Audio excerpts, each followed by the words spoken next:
welcome. Good morning, everyone. Thanks for coming to learn more about Special Pub 800-171 and the security requirements for controlled unclassified information in non-federal systems. So we did have an errata update published in November 2017. So if you go to our, sometimes there's a little confusion about the version, what version's the correct version. If you go to our csrc.nist.gov website and go to the link there, you're always going to find the most current version. So. And when we do an errata update, by the way, it's just minor things. It's nothing significant, no substantive changes. So usually just minor corrections that were already in there. So what is controlled unclassified information? I think Devin's going to get a lot more into that, but just so we know what we're talking about for the purposes of this presentation, you can see it's defined there in the executive order. It's information that law, regulation, or government policy requires. So there has to be some sort of law or regulation requiring special protection for it. So we don't just have organizations willy-nilly saying, yeah, this is CUI and this is CUI. And no, it has to have these particular policies or regulations behind it, requiring some sort of specific safeguarding protections. This one? Yeah. So control and classified information in general is going to be supporting federal missions, so and business functions that are going to affect the economic and national security interests of the United States. So that's another sort of definition or what the purpose of control and classified information is. And again, we have this executive order from 2010 where this government-wide control and classified information program was developed to standardize. So we had for official use only, we had sensitive but unclassified, we had all these random designations that really didn't have the significant meaning. And so the executive order was instituted to try to rein all that in and get everyone more standardized about what we were talking about. And then NARA was designated to manage that program. And so they did so by developing the CUI registry with an interagency working group. So, but I know Devin's going to talk more about that, so we'll pass over that one. Is it CUI or not? So this is often the question. I get calls from people, from vendors who are struggling and really trying to do a good job and implement the right security measures, but they don't understand if they really need to. Do they even have CUI? And so the answer is that the federal organization should be telling you if you have CUI as part of your contract with them. So we shouldn't really have vendors in the position of trying to figure it out on their own. So as you can see there on the slide, one thing I do know about the DFAR is that it does state that the CUI must be marked as such. So if you as a vendor are given something that's not marked as CUI, you can assume it's not CUI. Problem, I know, comes from when subcontractors are depending on the prime, and the prime just says that this seems to be the biggest problem. The prime is saying, just do it. You know, I'm not going to give you enough information. I'm not going to tell you about the information whether or not it's CUI. Just if you want to be our sub, then you have to do this. So we recognize that's a problem, but unfortunately, at NIST especially, there's very little we can do about that. So when I do get calls from such subs, I do try to help them as best as I can, but it kind of puts everybody in a bad situation with that type of sort of flowing downhill situation. The FAR rule, not yet enacted. Are you going to be talking about that at all? Oh, yeah. Okay, so Devin will cover that. But again, if it's not clear and you're worried, the non-federal organization should always go ahead and ask. I mean, you don't want to end up in trouble, but so it never hurts to ask and try to clarify. So we did have this urgent need. Again, this is just a quote from 171. We want to protect that information when it moves from the federal space to the non-federal space. It still should be protected the same way that we try to protect it when we have control of it in the federal space. When it moves over into the non-federal space, it still needs that same type of protection so that we don't have a negative impact on the government to conduct business.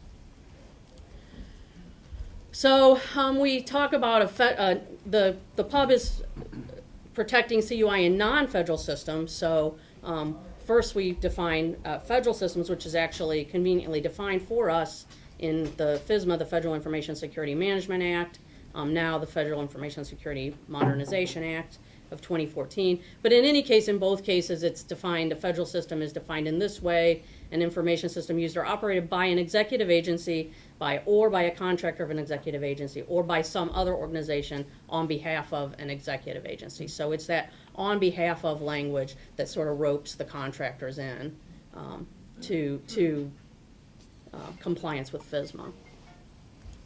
And then we have non-federal systems or anything else. If it doesn't fit that statement of a federal organization or someone acting on behalf of a federal organization, then it's a non-federal system.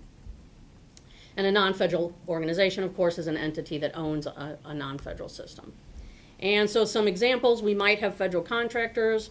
In some cases, we definitely have state, local, and tribal governments, colleges and universities that are being given information, a CUI, and they're not a contractor. They're not really acting on behalf of them. A good example is the federal government gives the federal IRS gives state Internal Revenue Services federal taxpayer information. So that's certainly CUI. But when it moves from the federal IRS to the state IRS, that doesn't mean it doesn't need to be protected anymore, right? We certainly want that information to be protected. And so that's a prime, easy example of when 171 applies and those state governments need to protect that taxpayer information using 171. Colleges and universities often have grants and things like that where they might be given federal information to do a study or something like that, but it's really not on behalf of. So anyway, we have a three-part plan for protecting the controlled unclassified information. We have the federal CUI regulation that came out last year. It was finalized and officialized. And then we have our Special Pub 800-171, which defines the security requirements to protect the CUI. And then we have the Federal Acquisition Regulation Clause coming up. Again, I think I should have updated that slide, but I think Devin will have some information for us on that. What will the CUI regulation that was finalized last year, what does it say? It says that CUI is at least moderate for confidentiality. So when we talk about the risk management framework, we did the categorization step for you. It's moderate for confidentiality. And the CUI regulation defines on behalf of an agency what that means, and it talks about the systems that process, store, or transmit CUI. They may be federal or non-federal. When they're federal, including those contractors, FISMA applies. When non-federal, 171 applies. And so here's how the CUI regulation defined on behalf of an agency. You can read it there. It occurs when the non-executive branch is using or operating the information, and those activities are not incidental to providing a service or product to the government. So that across the board so that it applies to every situation. So it is still kind of situational, but that's the guidance that we have to keep in mind when we try to decide, does 171 apply or does full-on FISMA apply? So, and what's the difference? The difference is really that if FISMA applies, you might have a few extra things to do. Then you become concerned about availability and integrity as well, not just confidentiality. So the purpose of 171 is, to provide those recommended security requirements. I think we've already been over most of this. When the CUI is not resident, when the CUI is resident in non-federal systems, where the CUI, where there's not any other specific safeguarding requirements. So some controlled unclassified information has really specific safeguarding requirements, and those are followed. That always takes precedence. Any specific requirements for a particular type of information that are prescribed in law, that would take precedence. And then, again, when the information systems are not operated on behalf of the federal government. And so it also applies, this is a little bit repetitive, but applies only to the components of the systems that process, store, or transmit CUI. So you can enclave off part of your system, you can designate, these servers and these workstations or whatever it is that process, store, and transmit CUI, and you only have to apply the 171 requirements to that part of your system. Or, the fact is, though, the set of requirements in 171 are pretty decent security requirements to protect, if you are concerned about protecting all your information and all your organization's information. It's not a bad set to start with. It's a pretty good set to start with. But from a legalistic perspective, you only have to apply it where you're processing, storing, and transmitting the CUI. Our target audience is quite broad, anyone who's developing systems, acquisition or procurement responsibilities, and this is really from the federal side. The federal procurement and acquisition people really need to be familiar with the requirements in 171. Anyone who's managing information security or risk. And you can see there a lot of federal roles named: authorizing officials, CIOs, CISOs, system owners, and then if you're doing security assessments, you would also want to be familiar with the 171 requirements. So we did make, when we wrote 171, and we wrote it with our partners at NARA and partners at DoD, we made these three primary assumptions. That one is that the requirements to protect CUI are consistent, so we assume that that's going to stay static. Safeguards implemented to protect CUI are consistent in both federal and non-federal. That was really one of the main purposes. We didn't want a two-state solution in this case. We wanted the same protection measures being placed on the CUI when it's in the federal space and when it's in the non-federal space. And again, confidentiality no lower than moderate. So some additional assumptions that we made about non-federal organizations, in particular, that they have some technology infrastructure in place already, that they're not just starting with, with no servers, no network, something's already there. They've got something, some type of information technology going already. They have controls in place already. They haven't been doing nothing. They're responsible contractors that have been doing their due diligence and protecting their own information, so they're not completely unfamiliar with information security. But at the same time, they may not have all the necessary structure or resource to satisfy every CUI requirement, and in those cases, they do have the option to implement alternative but equally effective security measures, and they can describe that, what they've done in their security plans. And also that they are allowed to implement a variety of solutions. So that's why the requirements are somewhat vague, because then it allows organizations to come up with their own solution to meet the requirement. CUI requirements, so the actual requirements that we find in 171, they are basic, that we call them basic and derived to distinguish between whether they came from FIPS 200 or NIST Special Pub 853.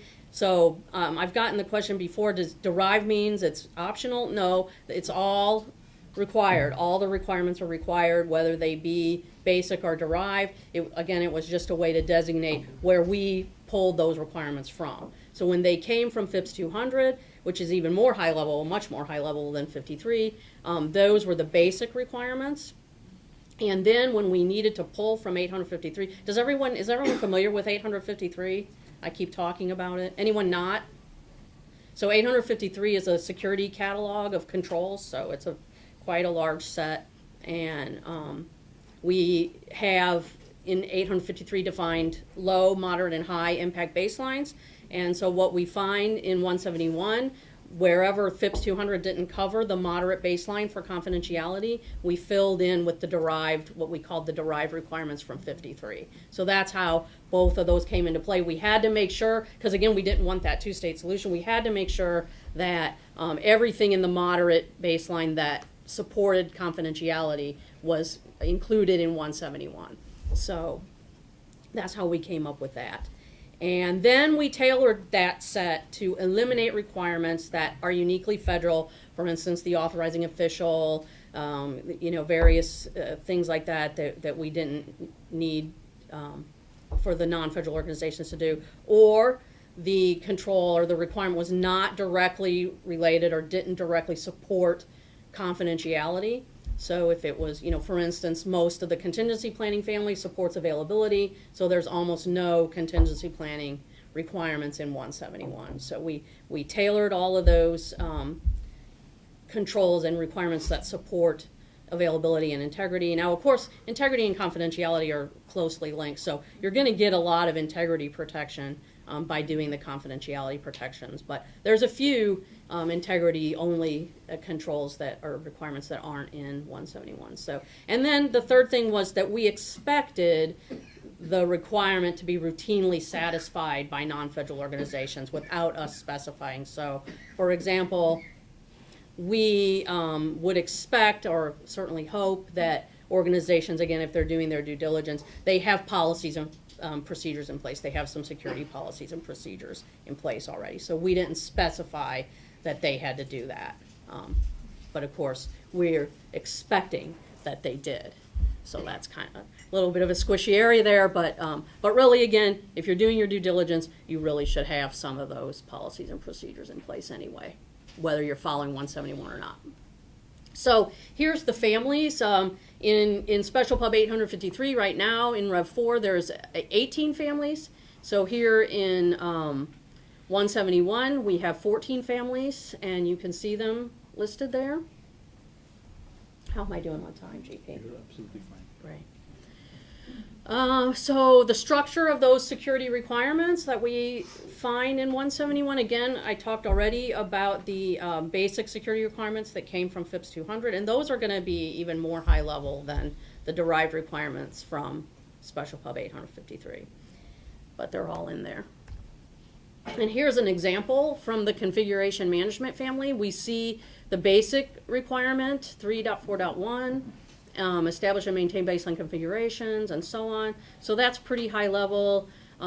Establish and enforce configuration settings. And then we had to drill down to make sure that changes to the system were being managed, and that the impact of the changes from a security perspective was being looked at, was being analyzed, and then defining and documenting and approving restrictions, who's allowed to make the changes that's being done. So those are, again, things from the moderate baseline in 853 that we needed to include. So this is just an example, but hopefully you can see how we came up with the requirements that ultimately are found in 171.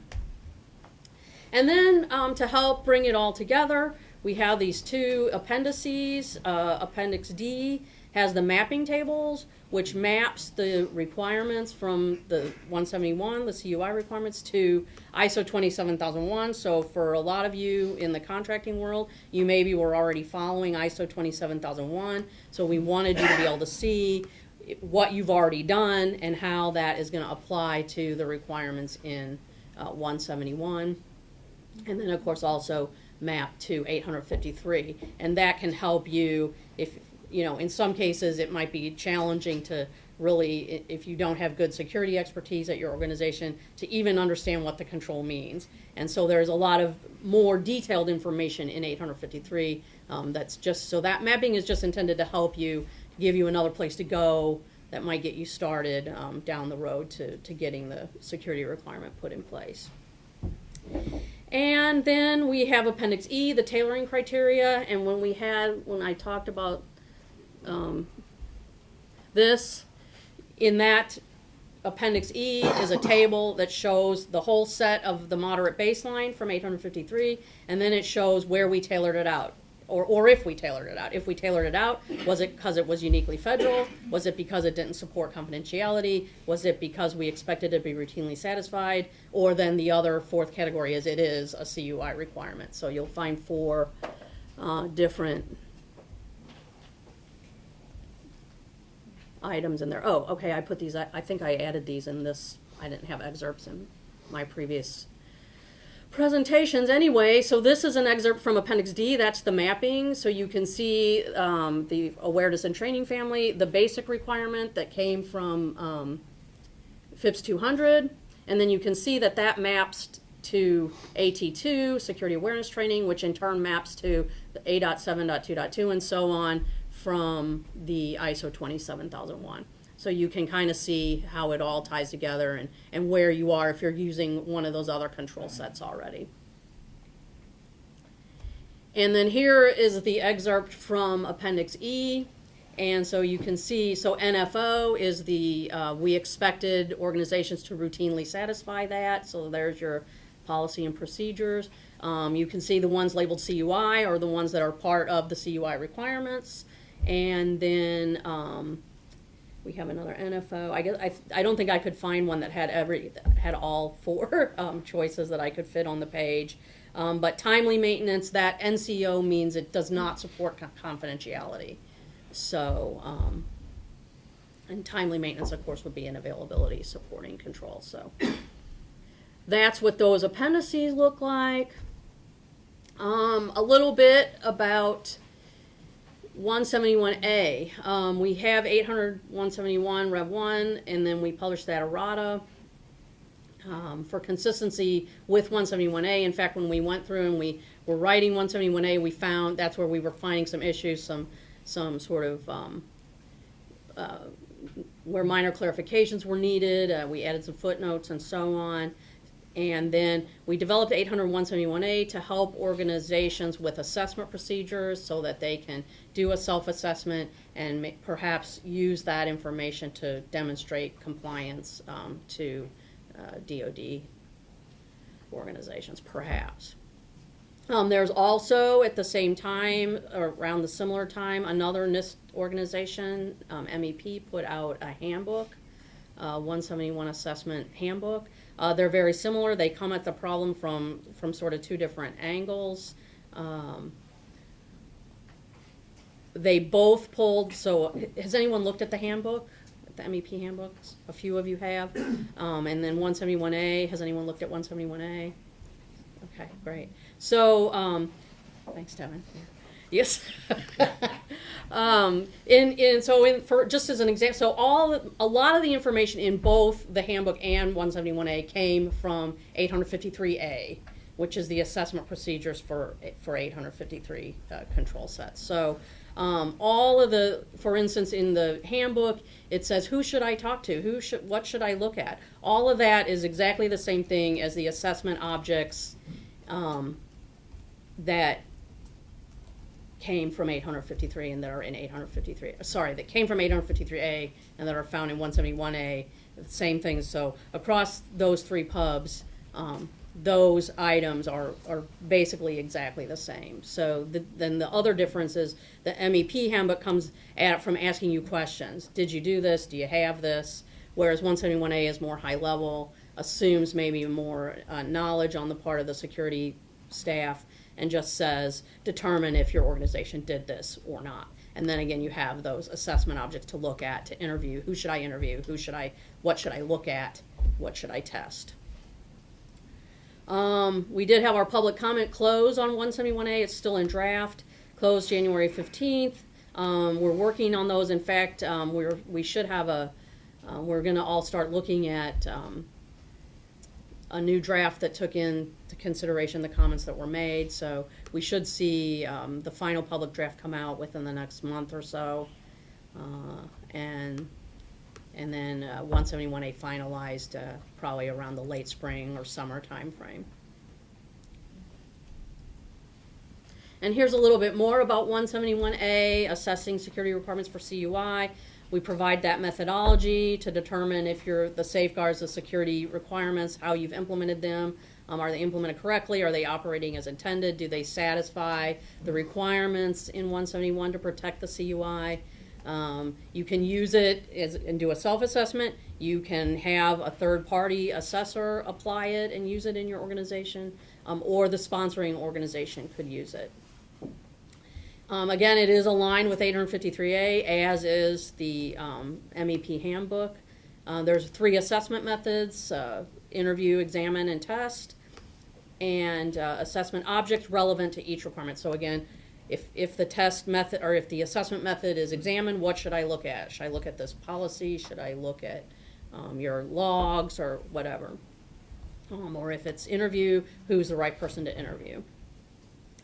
There's varying degrees of rigor based on customer-defined depth and coverage attributes. So that means what sampling size should I use?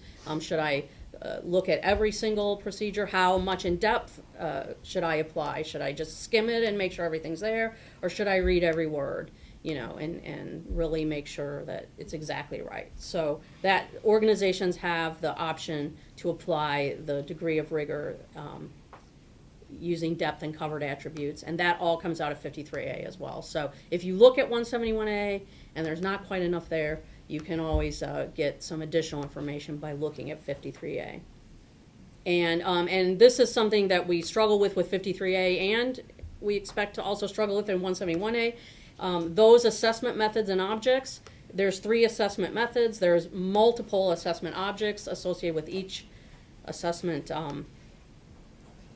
method for every control. So we almost never expect you to use every single method and every single object. The organization chooses, again, based on how much depth and coverage they need, how much to examine, how many things to examine, how many methods to apply. Do they need just to interview people, or maybe they also need to examine some things and test some things? So it depends on the level of assurance that you need, and we're going down another road that I know we don't have time for, but anyway, that's 171A. Here's an example, and we see here, and I put potential in red to highlight that it is potential.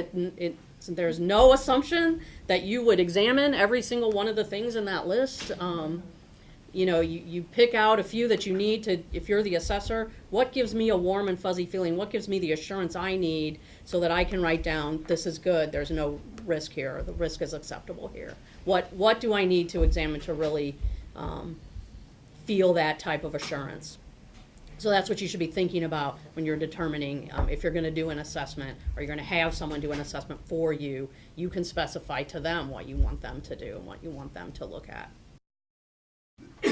And then we added, so this supplemental guidance, we added this in 171A. This actually really should be in 171 because it's more about your implementation requirements, but for various reasons, which I won't go into, that information didn't get in 171, and so we're putting it here in 171A, but our hope is ultimately to move it into 171, which is really where it belongs. But either way, the information is there. It's largely taken from 53 and the supplemental guidance for the respective controls in 853. So it's just been placed there in 171A to help organizations get more information. It's not meant to imply additional requirements. It's just by way of explanation. And we've actually even changed the heading there as part of our comment adjudication with 171A. We're not calling it supplemental guidance now because there was an implication there that there was a requirement